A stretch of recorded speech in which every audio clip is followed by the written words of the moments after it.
शुभ बिहानी।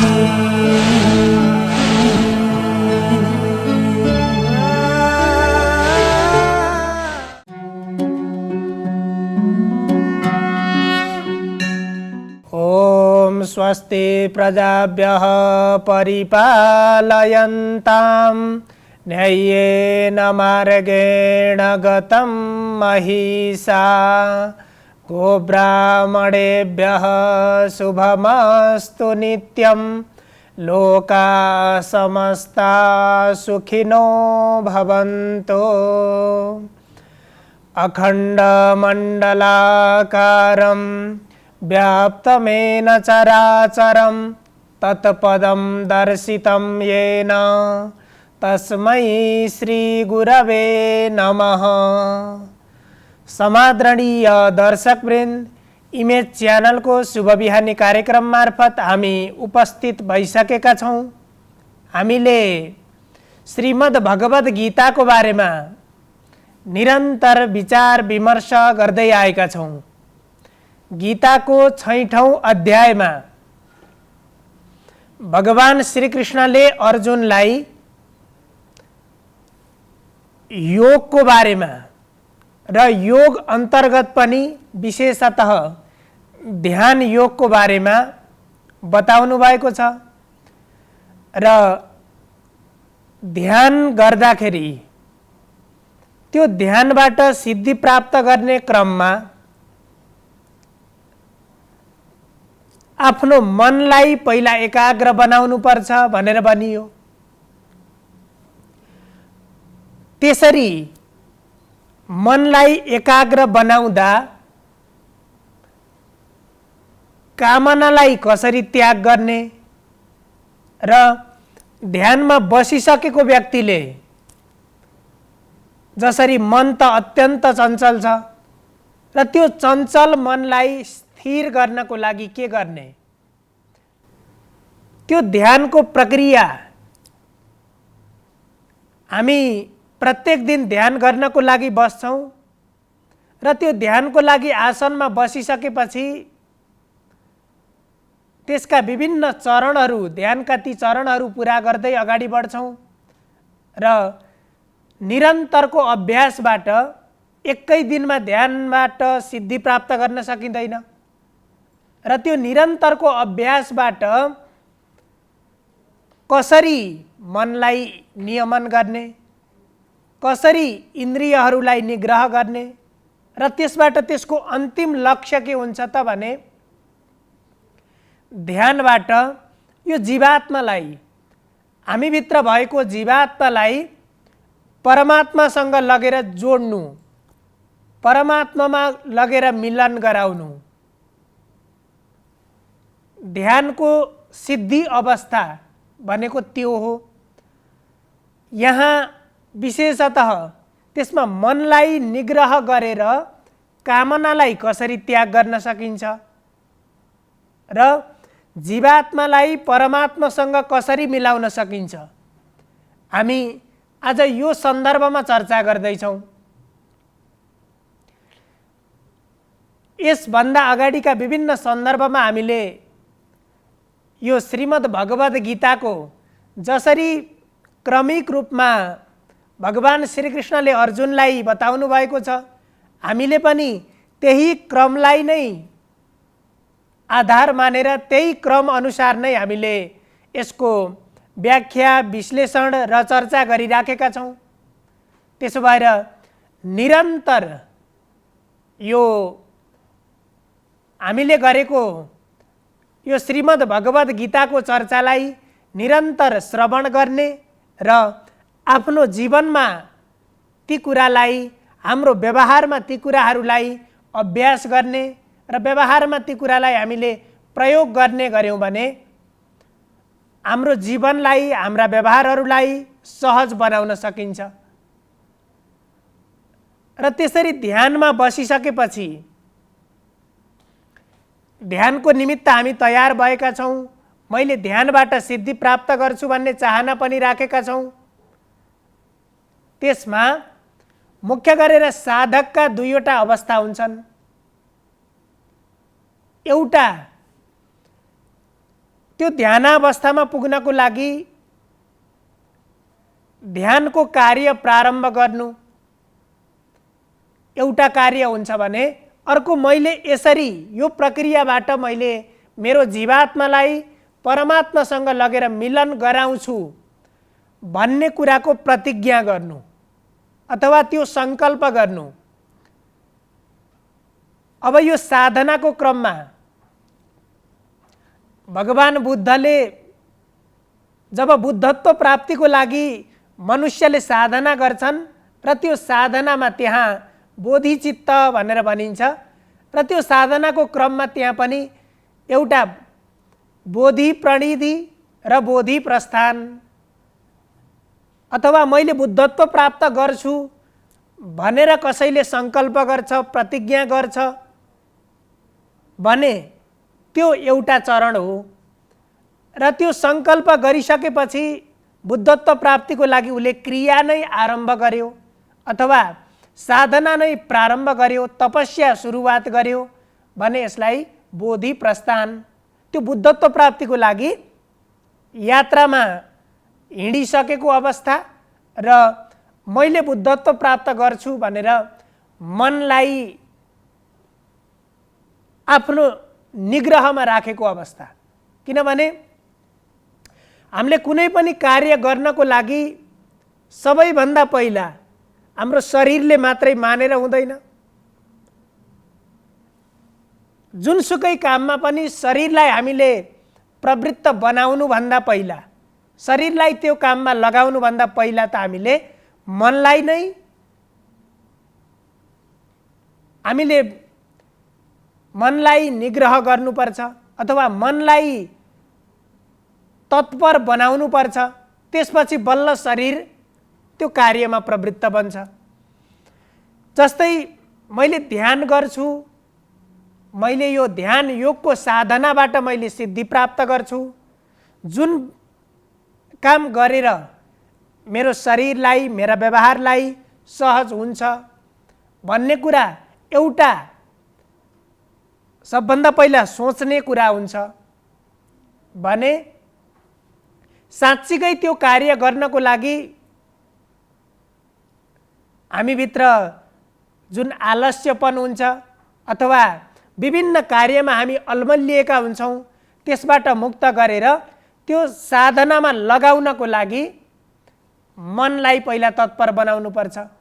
हो त्यो क्रमलाई त्यसरी मनलाई कसरी तत्पर बनाउने र त्यो मनमा उब्जेका कामनालाई कसरी बिस्तारै एकैपट्टि मैले आज ध्यानमा बसेँ, आज नै मेरो मनका सबै कामनाहरू मैले त्याग गर्छु, त्यसबाट मुक्त बन्छु भनेर त्यो सम्भव हुँदैन। त्यसो भएर त्यही भएर भन्ने गरिन्छ साधना भनेको निरन्तरको अभ्यास हुनुपर्छ। एकै दिनमा ती कामनाबाट त्याग पनि हुँदैन। हामीले इन्द्रियलाई पूर्णतया निग्रह गर्न पनि सक्दैनौँ। त्यसो भएर त्यसको त्यो क्रमिक रूपमा ती अभ्यासहरू पुरा हुँदै जान्छन् र त्यही क्रमलाई यहाँ भगवान श्रीकृष्णले अर्जुनलाई भन्नुभयो, संकल्प प्रभवान कामास त्यक्त्वा सर्वानशेषतः मनसैवेन्द्रियग्रामं विनियम्य समन्ततः। अब ध्यानको लागि हामी आसनमा बस्यौँ, आँखा बन्द गर्यौँ र हाम्रो ध्यानावस्था सुरु भइसकेपछि हाम्रो शरीरलाई हामीले पहिलो चरणमा शरीरलाई निग्रह गर्यौँ अथवा सहज आसनमा बसेर ध्यान प्रारम्भ गर्यौँ अथवा शरीरलाई यताउता छटपटिने कार्यबाट शरीरलाई हामीले नियन्त्रण गर्न सक्ने भयौँ। त्यो पहिलो चरणको कार्य भयो।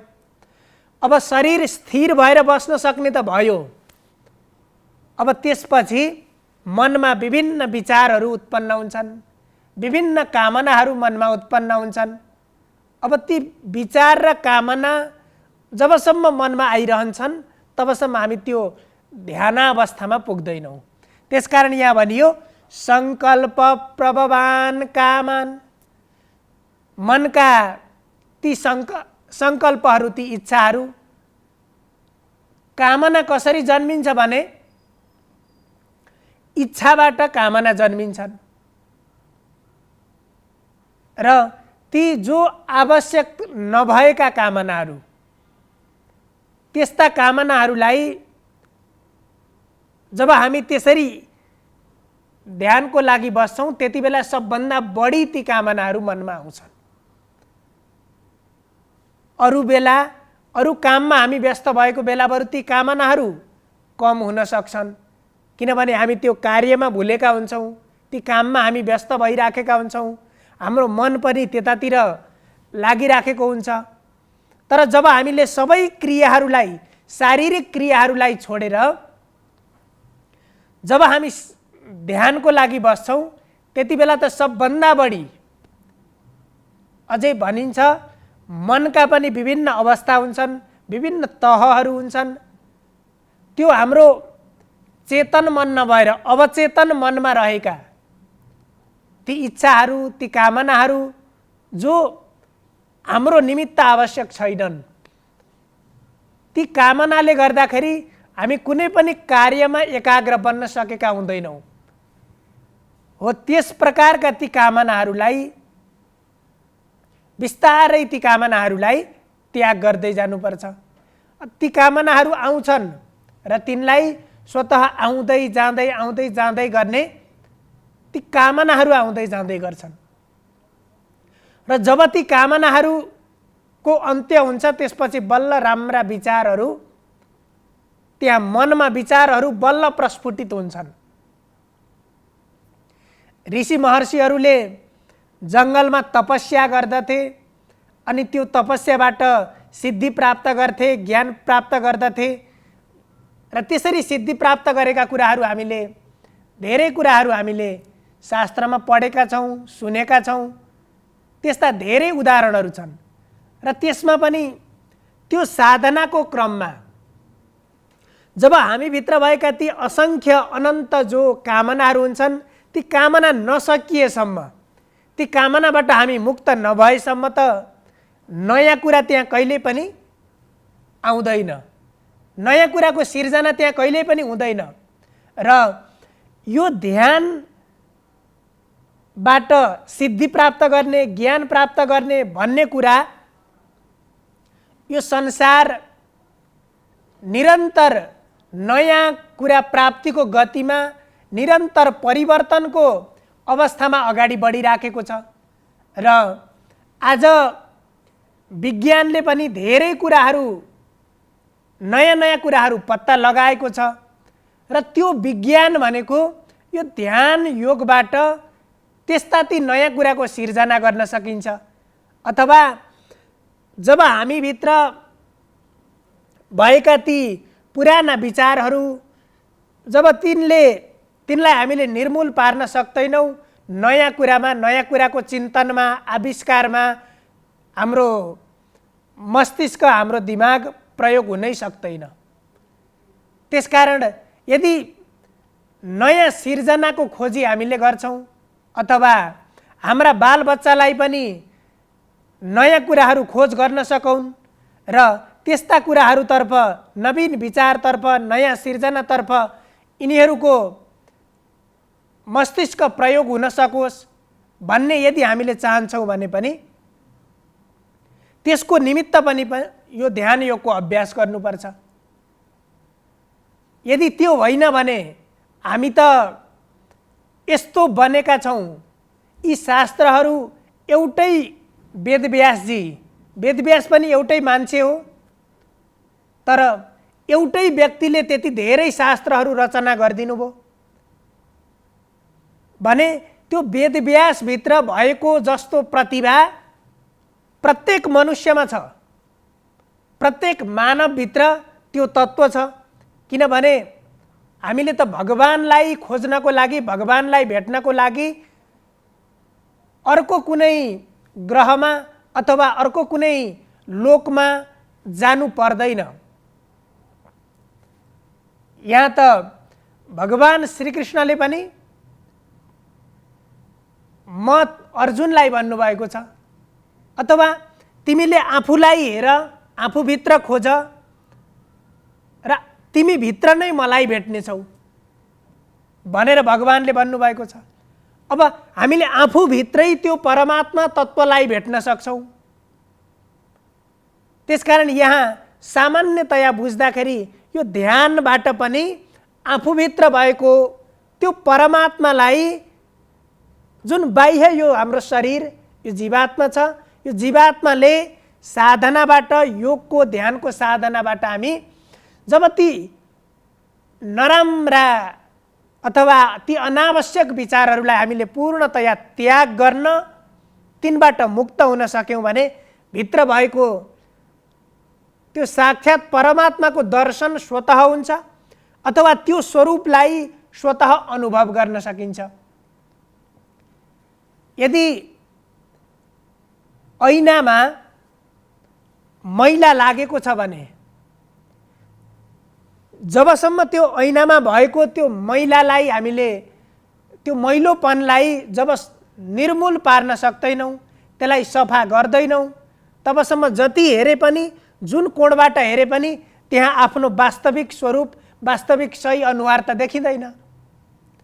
त्यस्तै गरेर हामीभित्र पनि त्यस्ता ती जो हाम्रो लागि आवश्यक नपर्ने त्यस्ता अनावश्यक विचारहरू, ती अनावश्यक ती विकृत पक्षहरू हाम्रो मनमा, हाम्रो बुद्धिमा सङ्ग्रहित भएर बसेका छन्।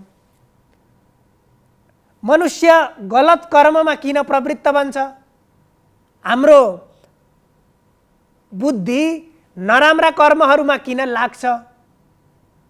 संसारमा कसैलाई पनि यदि अन्तर्हृदयबाट भन्ने हो भने कोही पनि मान्छेलाई नराम्रो बन्ने मन कसैलाई पनि हुँदैन।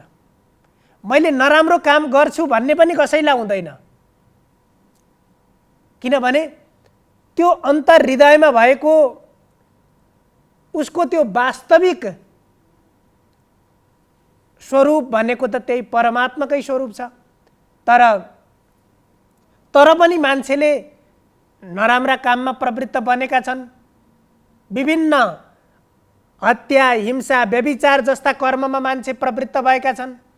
किन त भने त्यही आफूभित्र भएका ती विचारहरूले, ती खराब विचारहरूले र ती खराब आचरणहरूमा प्रवृत्त बनाइदिन्छ।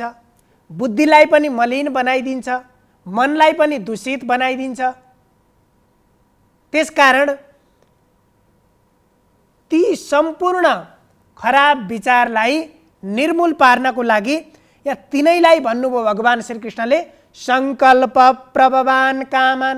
त्यसरी जन्मिएका अथवा त्यहाँ थुप्रिएर बसेका ती कामनाहरूलाई त्याग गरेर, त्याग पनि कसरी गर्ने? सर्वान अशेषतः त्यहाँ केही पनि बाँकी नरहने गरी त्याग गरिसकेपछि मन, त्यसपछि त्यहाँ मन स्वच्छ हुन्छ, मन सफा हुन्छ। अब त्यो मन सफा भइसकेपछि बल्ल त्यसमा नयाँ विचारहरू जन्मिन्छन्। ती नयाँ विचारले बल्ल मनुष्यलाई नयाँ कर्ममा प्रवृत्त बनाउन सक्छन्। त्यसकारण ती जब हामीभित्र भएका अनावश्यक कामनालाई हामीले त्यो ध्यानबाट ती कामनालाई बिस्तारै हामीले ती कामनालाई छोड्दै छोड्दै अगाडि बढ्नुपर्छ। र यसरी ती सबै खराब विचारहरूलाई निर्मूल पारिसकेपछि अब पहिलो चरणमा हाम्रो शरीर स्थिर बनिसकेको छ भने दोस्रो चरणमा अब मनलाई पनि हामीले पूर्णतया सफा बनायौँ ध्यानबाट। त्यसरी मनलाई पूर्णतया स्वच्छ बनाउन सक्छौँ, निर्मूल बनाउन सक्छौँ। अब त्यसपछि जब हाम्रो मन निर्मूल हुन्छ, त्यसपछि कतै भेटेका, कतै पढेका, कतै सुनेका ती राम्रा विचारहरू बल्ल त्यहाँ भित्र आएर बस्छन् अनि तिनमा बल्ल हाम्रो मन लाग्छ। यदि मन नै सफा छैन भने कसैले उपदेश दिन्छ, कसैले सम्झाउँछ, एकैछिन त उसलाई ठिकै हो जस्तो लाग्छ, तर केही समयपछि त्यो बिर्सिहाल्छ। अब त्यो बिर्सनुमा पनि त्यो हामीले देखेको उसको शरीरको मात्रै दोष होइन, हामीले दोषी देख्छौँ, हेर्दाखेरि शरीर देखिन्छ, तर त्यसभित्रको मन हाम्रा प्रत्येक कार्य गर्नको लागि शरीरभन्दा सबैभन्दा बढी भूमिका भनेको मनको हुन्छ।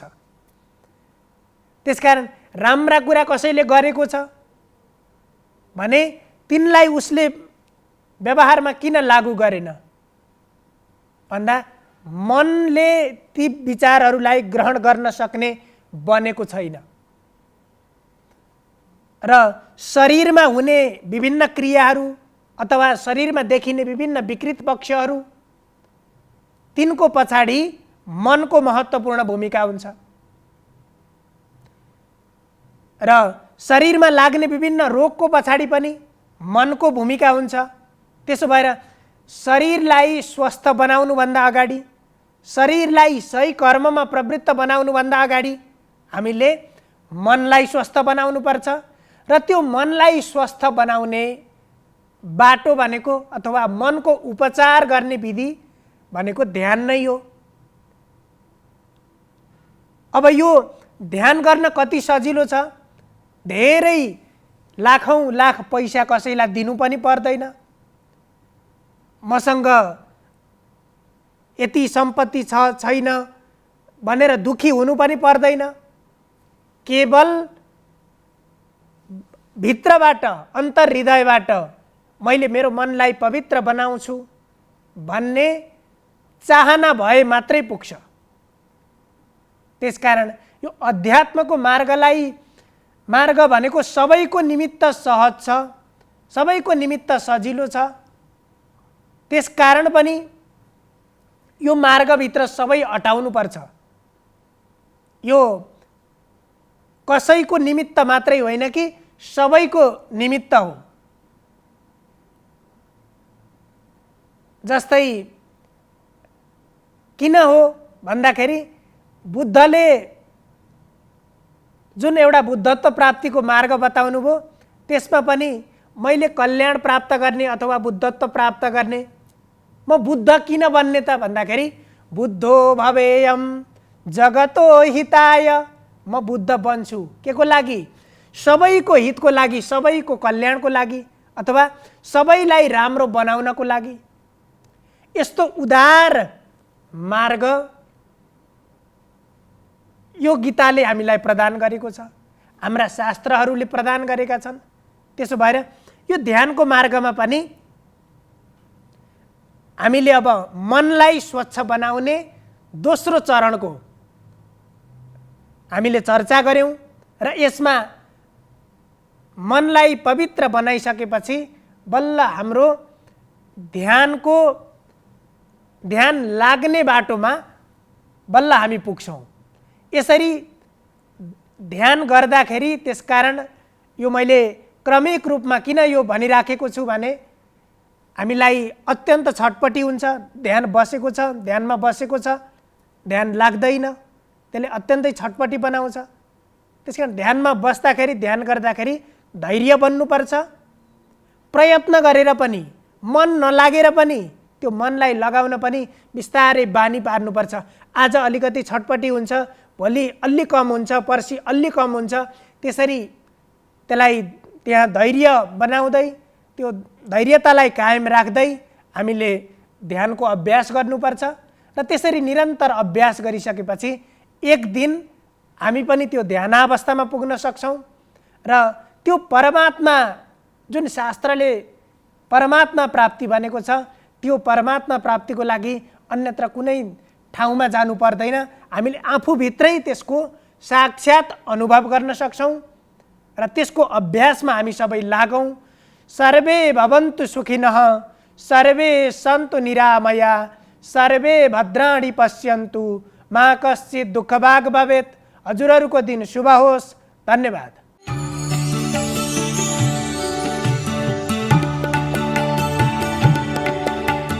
नमस्कार, तपाईको आजमा स्वागत छ। म ज्योतिष आचार्य नारायण प्रसाद भण्डारी सधैँ झैँ दैनिक पञ्चाङ्ग र राशिफलको साथमा उपस्थित भइसकेको छु। सुरु गरौँ आजको पञ्चाङ्गबाट।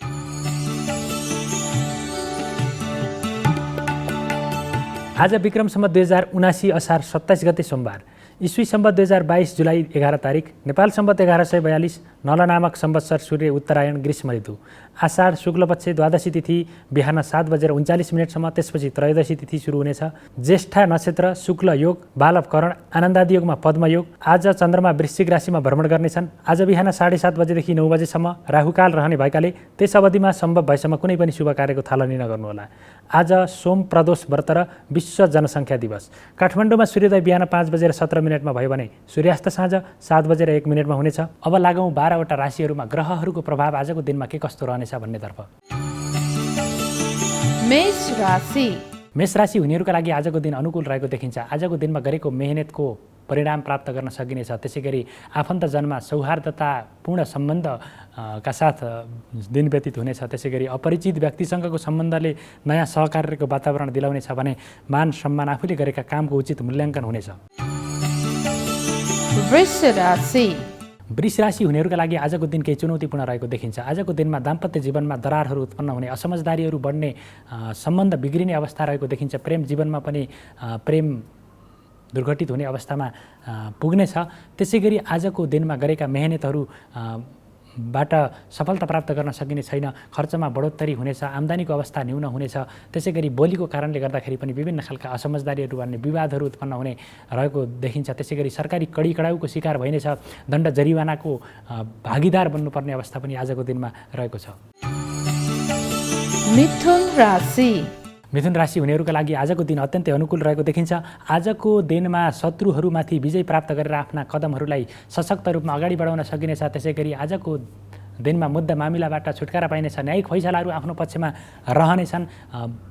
बौद्धिक क्षेत्रहरू अथवा बौद्धिक कार्य, सृजनात्मक कार्य, कला साहित्यको मार्फतबाट त्यो क्षेत्रमा काम गर्नेहरूले आफ्नो प्रतिभालाई प्रस्फुटन गरेर नयाँ खालका अवसर, जिम्मेवारीहरू पनि प्राप्त गर्न सक्ने अवस्था रहेको देखिन्छ। कर्कट राशि हुनेहरूका लागि आजको दिन केही चुनौतीपूर्ण रहेको देखिन्छ। सन्तान पक्षका क्रियाकलापहरूबाट मनमा असन्तोष उत्पन्न हुने अथवा उनीहरूका कदमले असन्तुष्टि उत्पन्न हुने अवस्था रहेको देखिन्छ। प्रेम जीवनमा पनि कुनै न कुनै खालका असमझदारीहरू सिर्जना हुनेछन्। प्रेममा खटपट उत्पन्न हुनेछ। भाग्य बलको नकारात्मक अथवा न्यून प्रभाव रहेको हुनाले गर्दाखेरि मेहनत धेरै, परिणाम अथवा प्रतिफल, नतिजा कमजोर अवस्था रहने। अशुभ खालका समाचारले मनमा दिगदारी उत्पन्न गराउनेछन्। त्यसै गरी धनमाल चोरी हुन सक्ने अवस्था पनि रहेको देखिन्छ भने परिवारका सदस्यहरूमा स्वास्थ्य समस्याहरू देखा पर्ने, जसको कारणले गर्दाखेरि अनुत्पादक क्षेत्रमा धनको अपव्यय हुने, खर्च हुने अवस्था पनि रहेको छ। सिंह राशि हुनेहरूका लागि आजको दिन अनुकूल रहेको देखिन्छ। आजको दिनमा सुखमा वृद्धि हुनेछ। विलासिताका वस्तुहरूमा मन जानेछ। त्यसै गरी आजको दिनमा राम रमाइलोमा सहभागी भइनेछ। यात्रा अत्यन्तै रोमाञ्चक हुनेछ। तपाईँका कामको सबैले प्रशंसा गर्नेछन्। बोलीको सकारात्मक प्रभाव बढेर जानेछ भने बिग्रिएका सम्बन्धहरू सुमधुर भएर जानेछन्। अध्ययन अध्यापनको क्षेत्र, खोज अनुसन्धानको क्षेत्र, नयाँ तथ्य प्राप्तिको क्षेत्रमा पनि उल्लेख्य रूपमा सफलता प्राप्त गर्न सकिने योग आजको दिनमा रहेको छ। कन्या राशि हुनेहरूका लागि आजको दिन केही तनावमय अवस्थाबाट व्यतीत हुनेछ। दाजुभाइसँग असमझदारी बढ्नेछ। त्यसै गरी आफन्तजनसँग विवाद उत्पन्न हुनेछ। बोलीको कारणले गर्दाखेरि नकारात्मक अर्थ लाग्ने अवस्था रहेको देखिन्छ भने आर्थिक रूपमा व्यापार व्यवसायमा पनि घाटाको अवस्था बेहोर्नुपर्ने अवस्था रहेको देखिन्छ। त्यसै गरी आजको गरेको निर्णय, महत्त्वपूर्ण निर्णय, फैसलाबाट भविष्यमा विवाद उत्पन्न हुने अवस्था पनि रहेको हुनाले गर्दाखेरि आज कुनै महत्त्वपूर्ण निर्णय गर्नु पूर्व धेरै विचार गरेर, अत्यन्तै सबैसँग समन्वय गरेर, सबैका सल्लाह सुझावलाई लिएर मात्रै अगाडि बढ्नुहोला। तुला राशि हुनेहरूका लागि आजको दिन केही अशुभ खालको रहेको देखिन्छ। यात्रा अत्यन्तै कष्टकर र अप्ठ्यारो अवस्थाबाट गुज्रिनेछ। त्यसै गरी आजको दिनमा दाम्पत्य जीवनमा असमझदारीहरू बढ्ने, आफूले गरेका मेहनत खेर जाने, विवादहरू उत्पन्न हुने, झैझगडाहरू, कुटपिटमा संलग्न हुनुपर्ने अवस्था पनि रहेको देखिन्छ। त्यसै गरी आजको दिनमा आम्दानीको अवस्था अत्यन्तै गिरावट रहनेछ। अध्ययन अध्यापनमा मन जाने छैन। प्रेम जीवनमा अत्यन्तै विशृङ्खलताको स्थिति आउनेछ अथवा विच्छेदको अवस्था रहन सक्ने अवस्था, सम्बन्ध विच्छेदसम्मको अवस्थामा पुग्न सक्ने अवस्था पनि रहेको देखिन्छ। वृश्चिक राशि हुनेहरूका लागि आजको दिन अनुकूल रहेको देखिन्छ। आजको दिनमा मनमा सकारात्मक विचारहरू उदय हुनेछन्, प्रवेश गर्नेछन्। त्यसै गरी गरेका कामहरूले उचित सार्थकता प्राप्त गर्नेछन्। आफूले गरेका कामको उचित मूल्याङ्कन हुनेछ, प्रशंसा प्राप्त हुनेछ। साथीभाइहरूमाझ आफ्नो प्रभावलाई बढाएर अगाडि बढाउन सकिनेछ। सेवामूलक कार्यहरूमा अगाडि बढ्दाखेरि आत्मसन्तोष प्राप्त हुने देखिन्छ भने खर्चमा पनि नियन्त्रण गरेर अगाडि बढ्न सकिने अवस्था रहेको देखिन्छ। धनुराशि हुनेहरूका लागि आजको दिन केही चुनौतीपूर्ण रहेको देखिन्छ। आजको दिनमा गरेका मेहनत बेकारमा व्यर्थ रहनेछन्। त्यसै गरी खर्चमा अनावश्यक वृद्धि हुनेछ। के गरौँ के नगरौँ भन्ने दुविधाग्रस्त अवस्थाबाट मन व्यतीत हुनेछ। त्यसै गरी कसैको उक्साहटमा लागेर गरेको कामबाट मेहनत आत्मलोचना प्राप्त गर्नुपर्नेछ अथवा त्यसबाट चाहिँ पछुतो हुनेछ। त्यसै गरी आजको दिनमा सरकार पक्षबाट दण्डित हुनुपर्ने, जरिवानामा तिर्नुपर्ने अवस्था पनि रहेको छ भने कसैबाट अपमानित हुनुपर्ने अवस्था पनि आजको दिनमा रहेको छ। मकर राशि हुनेहरूका लागि आजको दिनमा व्यापार व्यवसायमा मन्दी छाउनेछ। लगानी डुब्ने डर रहेको हुनाले गर्दाखेरि नयाँ क्षेत्रमा कुनै पनि क्षेत्रमा लगानी नगर्नुहोला। त्यसै गरी आजको दिनमा आत्मीयजनसँगै असमझदारी बढ्ने, विवादहरू उत्पन्न हुने अवस्था पनि रहेको देखिन्छ भने विश्वास गरिएका व्यक्तिले पनि विश्वासघात गर्नेछन्। स्वास्थ्य अवस्था कमजोर हुनेछ, नाजुक हुनेछ। त्यसै गरी शत्रुहरू सक्रिय भएर लाग्नेछन् र शत्रुको खुट्टा तान्ने प्रयासले गर्दाखेरि तपाईँका कामहरू पुरा हुने लागेका कामहरू पनि बन्न सक्ने छैनन्। कुम्भ राशि हुनेहरूका लागि आज अत्यन्तै अनुकूल समय रहेको देखिन्छ। नयाँ अवसरले पछ्याउनेछ। महत्त्वपूर्ण व्यक्तिसँगको भेटघाटले दिन अत्यन्तै उपलब्धिमूलक रहनेछ। भविष्यको लागि कुनै कामको जग हाल्ने मौका रहेको देखिन्छ। त्यसै गरी बोलीको पनि सकारात्मक प्रभाव बढेर जानेछ। सुखमा वृद्धि हुनेछ। त्यसै गरी राम रमाइलोमा सहभागी भइनेछ र मिष्ठान्न भोजन प्राप्तिको योग पनि आजको दिनमा रहेको छ। मीन राशि हुनेहरूका लागि आजको दिन चुनौतीपूर्ण रहेको देखिन्छ। आजको दिनमा भाग्यबलको कमजोर प्रभाव रहेको हुनाले गर्दाखेरि गरेका मेहनतले सार्थक परिणाम देखाउन सक्ने छैनन्। त्यसै गरी स्वास्थ्यमा पनि शरीरमा पनि आलस्यता उत्पन्न हुने, रोगहरूको वृद्धि हुने अवस्था रहेको देखिन्छ। त्यसै गरी अध्ययन अनुसन्धानको क्षेत्रमा पनि रुचि बढ्ने छैन। परिवारका सदस्यहरूमा स्वास्थ्य समस्या देखा पर्नेछ। परिवारमा असमझदारी बढ्नेछ। छिमेकमा विवाद बढ्नेछ। त्यसै गरी साथीभाइहरूसँग पनि मनमुटाव उत्पन्न हुने अवस्था रहेको देखिन्छ। त्यसै गरी बोलीको पनि सकारात्मक प्रभाव नरहेको हुनाले गर्दाखेरि बोल्दाखेरि नियन्त्रण गर्नुहोला। खर्चमा नियन्त्रण गर्नुहोला। आम्दानीको अवस्था कमजोर रहेको हुनाले गर्दाखेरि खर्च अथवा आर्थिक अभावको अवस्था पनि सिर्जना हुन सक्छ। यो त थियो तपाईँको आज अन्तर्गत रहेर 12वटा राशिहरूमा ग्रहहरूको प्रभाव के कस्तो रहनेछ भन्ने बारेमा संक्षिप्त जानकारी प्रस्तुत गऱ्यौँ र जहिले पनि ग्रहहरूको फल हाम्रो कर्ममा पनि भर पर्ने भएको हुनाले गर्दाखेरि जहिले पनि सकारात्मक कर्म गरेर भएका ग्रहजनित नकारात्मक दुष्प्रभावहरूलाई हटाउन सकिन्छ भने सकारात्मक फललाई अझै बढोत्तरी, अझ प्रभावशाली बनाएर त्यसलाई हाम्रो जीवनमा हासिल गर्न सकिन्छ। यति भन्दै तपाईँहरूको सबैको दिन मङ्गलमय रहोस्। म पनि बिदा हुन्छु। नमस्कार।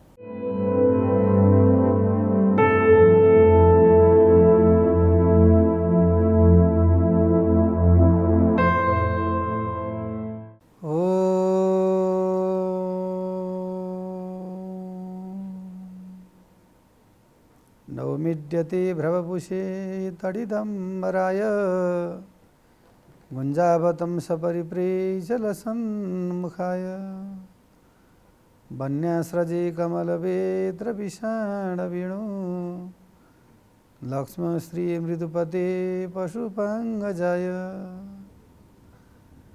नमस्कार, यहाँलाई स्वागत छ ज्योतिष विधामा।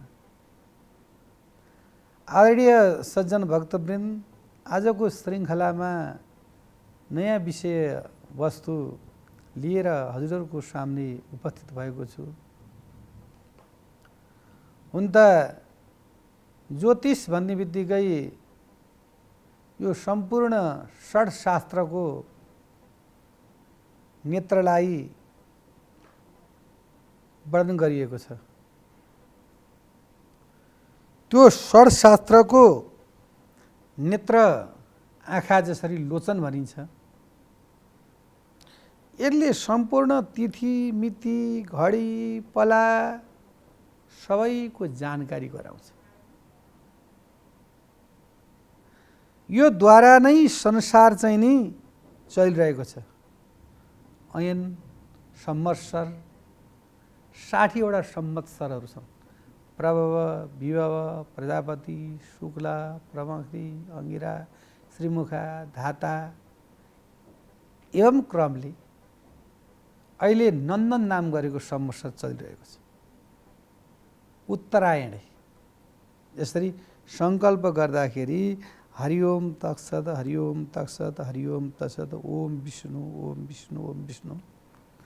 अद्य श्रीमद् भगवतो महापुराणो पुरुषस्य विश्वराज्ञः पर्वतमानस्य सकल जत सृष्टिकार्यो ब्रह्मनुदिते परात्रे श्री श्वेता वारा कल्प प्रहलादिपते मनुष्यतवे वैवस्वत मन्तरे। यस्ता प्रकारले ज्योतिष शास्त्र अनुसार नै अहिले कुन पक्ष हो, कुन मास हो, चन्द्रमा कुन राशिमा हुनुहुन्छ, देवगुरु कुन स्थानमा हुनुहुन्छ, त्यो कुरा कसरी थाहा हुन्छ ज्योतिष नभए। सम्पूर्ण कुरामा सबैलाई आवश्यक पर्छ र त्यो कुरा के छ त भन्दाखेरि यो सम्पूर्ण कुराको जानकारी गराइदिने, यति बजे सूर्य उदय हुन्छ भनेर ज्योतिष शास्त्रले हिसाब गरेर लेखेपछि त्यति बजे सूर्य उदय भएको पनि हुन्छ, यति बजे अस्त हुन्छ भने अस्त भएको पनि हुन्छ। यो दिन दसैँ, यो दिन तिहार, यो दिन तिथि, यो दिन घडी, यो दिन पला, यो चाहिँ मलमास, पुरुषोत्तम मास, अधिक मास भन्ने चलन छ। यो सम्पूर्ण ग्रह गोचर अनुसारले चाहिँ के त भन्दाखेरि यसरी आउँछ र यो ग्रह गोचरलाई अवलोकन गरेर विद्वान गणहरू यानि ऋषि मुनिहरूले, भृगु ऋषिहरूले, गर्गाचार्यहरूले नै यसको उबेलादेखि नै यो परम्परालाई ल्याउनु भएको। जब कृष्ण भगवानको त जन्म भइसकेपछि लुगाइयो भगवानलाई, नामाकरण संस्कार गर्नु पर्यो। नाम राख्ने संस्कार गर्दाखेरि ब्राह्मणले, अब अहिले त जसले पढेर सबैले जसले पढे नि भयो, ब्राह्मणले भन्न मिल्दैन। जसले वेद पढ्न सक्छ, प्रणाउन्सिएसन हुन पर्यो, शक्ति हुन पर्यो। हरि ओम सहस्राशी रेखा पुरुखा सहस्राक्षा सहस्रपात सभूमिगुं सर्वतः स्प्रेत्वा त्यतिष्ठ दशान गोलाममा। त्यो वेदका ब्रह्म शब्दहरू नाभि स्थानबाट चाहिँ नि ब्रह्म स्थानसम्म जागृत भएर जान्छ। त्यस्ता शब्दहरू भृगु ऋषिहरूले र गर्गाचार्यले जब नाम राख्न आउनुभयो, के भन्नु नन्द बाबाले भन्दाखेरि भागवतमा अलग छितोस्मि रहसि, अलग छितोस्मि रहसि मम एकैरपि गपि गो बजे कुरुद जाति संस्कार स्वस्ति वाचन पूर्वक। प्रभु यो बाणीलाई अलिकति मन्द बोल्नुहोस् है, किन हामी त गोठमा लुकेर बसेका छौँ। हजुरले चाहिँ एकदम चाहिँ हात माथि पारेर सहस्राशी भनिदिनु भयो नि त कमसले कुरा थाहा पाउँछ नि प्रभु। त्यस कारणले मन्द मन्द स्वरले चाहिँ हजुर बोल्नु पर्यो र अनि यो चाहिँ ज्योतिषको सम्पूर्ण कर्महरू गर्नु पर्यो। र यो बालक कस्तो प्रकारको छ, यो बालक चाहिँ नि यसको भाग्य पनि हेरिदिनु पर्यो। अहिले पनि चलन छ नि हाम्रो, छैटीका दिन दियो बालेर अलिकति साइडमा पर राखिदिने, अनि एउटा कपी कलम अनि एकमान चामल त्यहाँ माथि दियो बालेर राख्यो, अनि आफ्नो यथाशक्ति भेटी त्यहाँ राखेर रातभरि त्यो दियो बालेपछि त्यो दिन छैटीमा चाहिँ नि भाग्य लेख्न आउँछ। अनि त्यसरी लेख्न आएको बेलामा अब छैटीले भाग्यमा के लेख्छ उसको प्रारब्ध अनुसारको, अनि त्यही त्यो दियो बालेको चामल, त्यो भेटी र त्यो जन्म साल महिना गते र समय जब गुरुलाई लिएर दिइसकेपछि अनि गुरुले त्यसलाई गणना गर्नुहुन्छ। ज्योतिषीय शास्त्र अनुसारले सूर्य सिद्धान्तलाई हिसाब गरिन्छ। एउटा चन्द्र सिद्धान्त, एउटा सूर्य सिद्धान्त। एउटा गएर सूर्यवंशी, एउटा गएर चन्द्रवंशी। कथितो वंश विस्तारो भवता सोम सूर्ययो राज्ञां चोभय वंशानां चरितं परमाद्भुतम्। यो मनुष्यहरूको जति पनि सृष्टिक्रमहरू छ, जीवात्मा जति पनि श्वास प्रश्वासद्वारा यो धरती पृथ्वीमा बाँचिरहेका छन् नि, यी सम्पूर्ण चन्द्रवंश र चन्द्रवंश भनेको रामावतार, चन्द्रवंश सूर्यवंश भनेको चाहिँ नि सरी यो काट्न पर्ने भयो है, अलिकति मिस्टेक भयो यसमा। चन्द्रवंश भनेको कृष्णावतार, रातिमा जन्म भएको, र सूर्यवंश भनेको चाहिँ नि दिनमा जन्म भएको रामको। यस्तो प्रकारले चाहिँ नि यिनै वंशबाट चाहिँ नि यो सारा विश्व ब्रह्माण्ड ओतप्रोत भइरहेको छ र यिनैबाट चाहिँ नि ज्योतिष शास्त्रमा नामाकरण राखियो। भृगु ऋषि गर्गाचार्यले नाम राख्ने परम्परामा अहिले पनि यो नाम राख्ने परम्पराहरू चलिआएको छ। छैटीको दिनमा नाम राखिसकेपछि अनि त्यहाँ गुरुले एउटा टिप्पण बनाइन्छ। त्यो टिप्पणद्वारा अनि पास्ने पश्चात अनि यो कुरा एउटा विचार गर्नुपर्ने कुरा छ है। कतिले भन्नुहुन्छ गुरु मेरो त 5 वर्ष नभइकन हाम्रो त परम्परामा चिनै बन्नु हुँदैन भनेको छ, 10 वर्ष नभइकन चिना बन्नु हुँदैन भनेको छ। तर यो कुरा चाहिँ कुनै शास्त्रमा लेखेका कुरा होइन। किन भनी बक्सिन्छ भन्दाखेरि चिना बनाउँदाखेरि चाहिँ नि पास्नी भइसकेपछि चिना बनाउनु मिल्छ।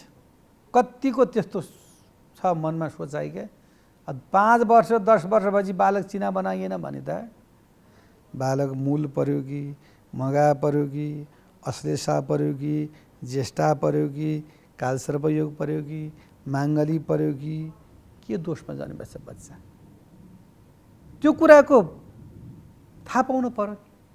अनि त्यो कुरा थाहा पाइसकेपछि पो त्यसको चाहिँ शान्ति गरेर मिल्यो त। अनि हजुरले 12 वर्षमा चिना बनाएर के थाहा हुन्छ, एउटा कुरो। र यो पवित्र संस्था, यो चाहिँ इमेज च्यानल सुन्दै हुनुहुन्छ, चाहे ब्राह्मण चाहे वैश्य शूद्र, जुन चाहिँ नि थरी टाइटल जात भात भेषभूषाका व्यक्तिहरूले सुन्दै हुनुहुन्छ भनेदेखि यहाँले के गर्नु पर्यो भन्दाखेरि चाहिँ नि जन्मिएको समय टिपेर राख्नु पर्यो। जन्म समयको पाबन्दी नमिल्दाखेरि ज्योतिषलाई धेरै गाह्रो पर्छ। अर्को कुरो, हाम्रा लामा गुरुहरू, तामाङ गुरुहरू, भोटमा बस्ने भोटे गुरुहरूले पनि एउटा कुरा यो बुझ्नुपर्ने भयो। उहाँहरूले चाहिँ नामाकरण के त भन्दाखेरि छोरी मान्छेको भए डोलमा नाम राखिदिने, छोराको भए छिरिङ राखिदिने, त्यो देउताको नाम मिलाएर राख्ने, त्यो चिज चाहिँ हाम्रो ज्योतिषमा लिएर आउँदाखेरि कुरा मिलेन क्या। यदि त्यस्तो कुनै श्रद्धालु भक्तहरूले यो पवित्र च्यानल चाहिँ सुन्नुहुन्छ भनेदेखि उहाँहरूले ध्यान दिनुपर्छ। यो लामा गुरुहरूले पनि त्यही विषयको पढ्नु पर्यो कि अहिलेको समयको पढ्नु पर्यो। उहाँहरूले चाहिँ के त भन्दाखेरि लोहो वर्षबाट नाम राखिदिने, त्यो चिज चिनामा मिल्दैन। अब अहिले केटाकेटी बाठा भए, पढ्दै गए, क्षेत्री ब्राह्मण अरूका सत्सङ्गत गर्दै गए र उनीहरू हेर्न आउँछन्, हामीलाई केही पनि थाहा छैन।